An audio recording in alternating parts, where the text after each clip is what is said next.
Vous ne connaissez pas la légende de Pidapi? Attendez, je vous raconte. Tout commence dans un village au nom étrange. Rien n'est permis.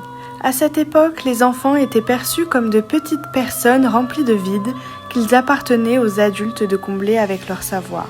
Parmi eux vivait Pidapi, un garçon d'une dizaine d'années, ni plus éveillé ni plus endormi qu'un autre. Un enfant comme les autres, dont l'histoire pourtant allait marquer les esprits. Dans cette ville, les adultes avaient créé une école, une maîtresse venue d'ailleurs y enseigner. Les enfants l'aimaient bien, car elle croyait en son métier et prenait le temps d'écouter leurs histoires. Mais, chaque jour, la routine était immuable. Rester assis, se taire, écouter, écrire. L'ennui, lui, semblait être la seule leçon retenue par Pidapi. Un jour, cet ennui devint si grand que Pidapi prit une décision audacieuse. Il n'irait plus à l'école. Sans en parler à ses parents, il quitta la maison un matin pour un voyage mystérieux. Mais où était-il allé? Que s'était-il passé? Avait-il rencontré un marabout? Découvert un lieu magique? Ou alors simplement pris le temps de réfléchir? Ce que l'on sait, c'est qu'il revint transformé, avec une idée en tête, changer l'école. Dès son retour, Pidapi alla trouver la maîtresse et lui parla d'une assemblée, où les enfants pourraient s'exprimer librement. Intriguée, elle accepta.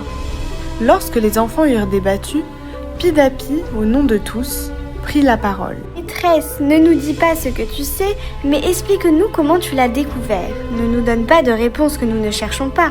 Uniquement, si tu vois que nous n'avançons pas, apporte un petit peu de ce que tu sais.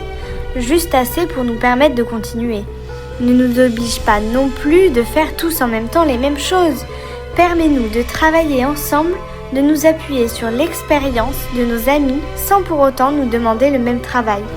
Simplement parce que nous sommes différents et que nous n'apprenons pas de la même manière. Oui, nous voulons apprendre parce que nous en avons besoin, mais nous ne pourrons le faire qu'à partir de ce que nous savons déjà et en connaissant au mieux ce que nous devons travailler. Aide-nous à poser les bonnes questions et à trouver par nous-mêmes nos propres réponses. Ton métier, c'est de nous guider. Le nôtre, c'est d'apprendre. Et c'est ainsi que peu à peu, l'école de Rien n'est permis devint une école d'envie et de curiosité. Les enfants y apprenaient, chacun à leur manière, soutenus par leurs amis et par leur maîtresse. L'ennui laissa place à l'intérêt et Pidapi, en rentrant chez lui, savait enfin quoi raconter à ses parents. Des années plus tard, Pidapi, devenu un adulte respecté, fit rebaptiser sa ville « Tout est possible ». Et depuis, cette légende inspire tous ceux qui rêvent d'une école où apprendre rime avec grandir.